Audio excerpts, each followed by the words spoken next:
धीरेन्द्र शास्त्री नाम तो सुना ही होगा। ये वही बागेश्वर धाम वाले बाबा हैं। आजकल वो नागपुर में आयोजित अपने दरबार के कारण चर्चा में है, जिसे वो 2 दिन पहले ही ख़त्म करके वहाँ से चले गए। इसके पीछे वजह क्या है? एक संस्था है अंधश्रद्धा निर्मूलन समिति, जिसके कर्ता धर्ता हैं प्रोफेसर श्याम मानव। उन्होंने बाबा को वहाँ चुनौती दी कि वो दरबार में दिखाए जाने वाले चमत्कार को सही साबित करें।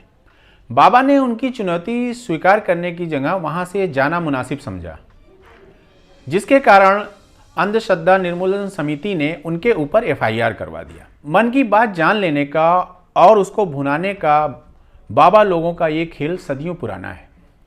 सड़क किनारे तोता लेकर बैठा ज्योतिष हो या 5-5 राष्ट्राध्यक्षों तक अपनी पहुंच रखने वाले नेमी चंद्र जैन हो, सभी ने अपने हुनर का बाकायदगी से फ़ायदा उठाया और ये सब एक ही खेल के उस्ताद थे। हो सकता है आपने नेमी चंद्र जैन का नाम न सुना हो।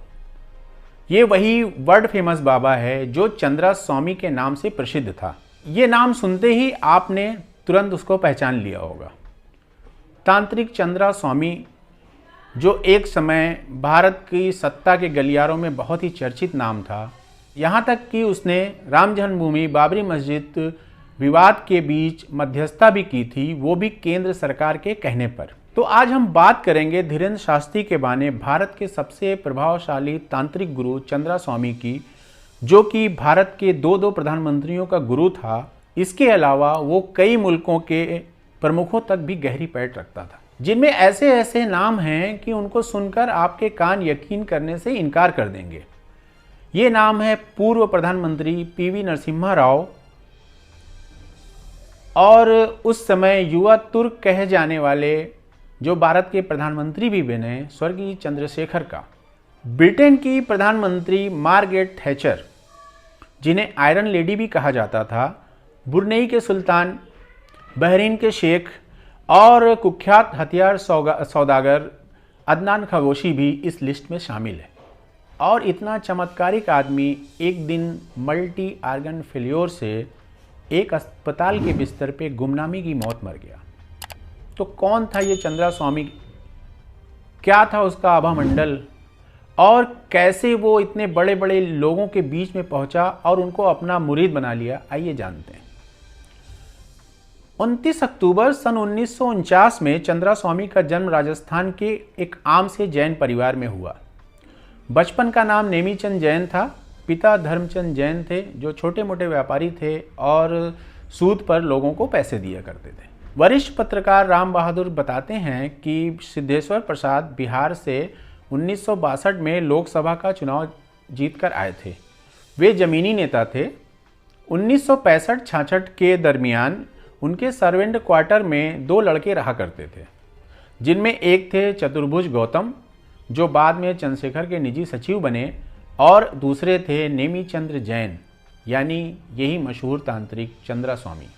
और यहीं से उसका नेताओं के साथ संपर्क बढ़ा।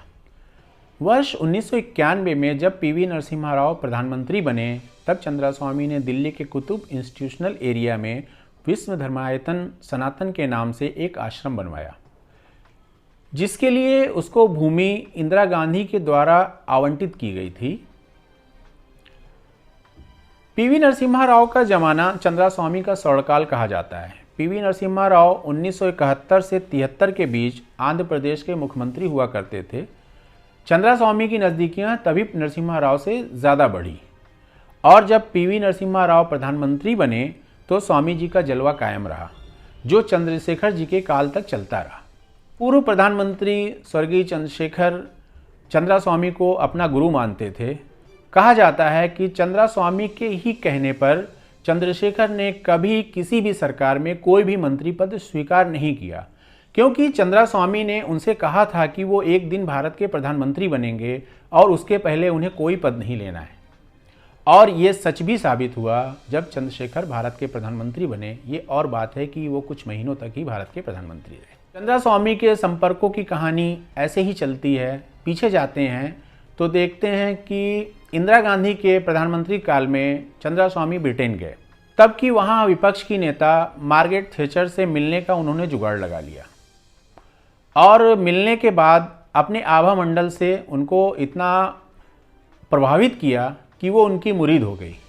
चंद्रास्वामी ने ये भविष्यवाणी की उनके सामने कि मार्गरेट थैचर 9 साल, 11 साल या 13 साल के लिए ब्रिटेन की प्रधानमंत्री बनेंगी और इत्तेफाकन ये बात सच साबित हुई। मार्गरेट थैचर 11 साल तक ब्रिटेन की प्रधानमंत्री रही।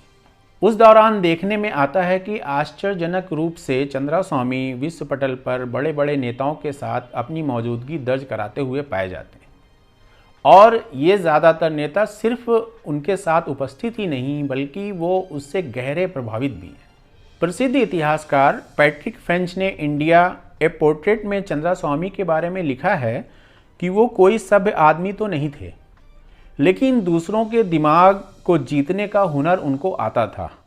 वे दूसरों की कमज़ोरियों को पढ़ लेते थे, खासकर वैसे लोग जो बहुत पावरफुल जगहों पे थे, क्योंकि ऐसे लोगों को पैसे और ताकत की वजह से लोगों के द्वारा धोखा देने का डर हमेशा सताता रहता था। पूर्व विदेश मंत्री नटवर सिंह ने अपनी पुस्तक वॉकिंग विथ लायंस में लिखा है कि 1979-80 में मैं पेरिस में बीमार पड़ा था। चंद्रास्वामी उस वक्त फ्रांसीसी राष्ट्रपति के निजी फिजिशियन के साथ मुझसे मिलने आए थे। ये देखकर ही मैं सकते में था और उन्होंने मुझे कहा कि वो सीधे यूगोस्लाविया से फ्रांसीसी राष्ट्रपति से मिलने आए हैं। फ्रांसीसी राष्ट्रपति ने उन्हें लेने के लिए अपना निजी विमान भेजा हुआ था। चंद्रास्वामी कोई पढ़ा लिखा व्यक्ति नहीं था, अंग्रेजी में भी उसका हाथ तंग था, लेकिन उसे इंसान और उसकी कमज़ोरियों को पढ़ना आता था, संपर्क का फ़ायदा उठाना आता था, जिन्हें हम आजकल नेटवर्किंग कहते हैं। ऐसी खबरें भी हैं कि चंद्रास्वामी का उपयोग भारतीय खुफिया एजेंसी रॉ ने भी किया।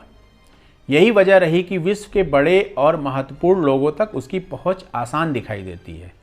बाकी आगे बाबा की अपनी करामात और उनका जलवा तो है ही। इन सब के बीच जो सबसे महत्वपूर्ण घटना दिखाई देती है वो है हथियार के बड़े व्यापारी सऊदी मूल के अदनान खगोसी से चंद्रास्वामी की नज़दीकी। यहीं से दलाली, कमीशन खोरी और मनी लॉन्ड्रिंग का मकड़जाल सामने आता है। पामेला बॉर्डेस की कहानी 1989 में ही सामने आ चुकी थी। किस तरह से चंद्रास्वामी की सोहबत में वो पैसे और सेक्स की दुनिया में डूबती चली गई थी। कौन थी पामेला बॉर्डेस? पामेला बॉर्डेस 1982 की मिस इंडिया रह चुकी थी। बॉर्डेस ने डेली मेल को दिए इंटरव्यू में बताया था कि अदनान खगोशी और चंद्रास्वामी के लिए वो सेक्स प्रेजेंट के तौर पर काम करती रही थी।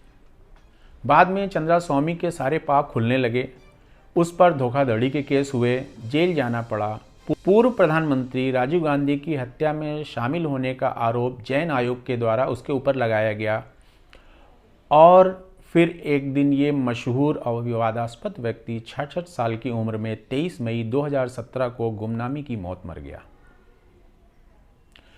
आजकल के चमत्कारी बाबा भी कहीं न कहीं चंद्रास्वामी को अपना आदर्श मानते होंगे, क्योंकि वे लोग आम जनता से कुछ हजार रुपए ऐंठने के लिए माया जाल फैलाते हैं और स्वामी जी सीधे देश के बड़े बड़े सियासतदां पर मोहपाश फेंकते थे और कामयाब भी होते थे।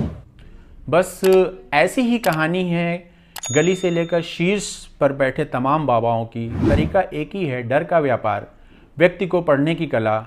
जिसको आ जाए वो अच्छा CEO बन सकता है, व्यापारी बन सकता है, धर्मगुरु बन सकता है, नेता बन सकता है और इन सबसे भी ऊपर एक बड़ा बाबा बन सकता है जो सबको अपने इशारे पर चलाता है।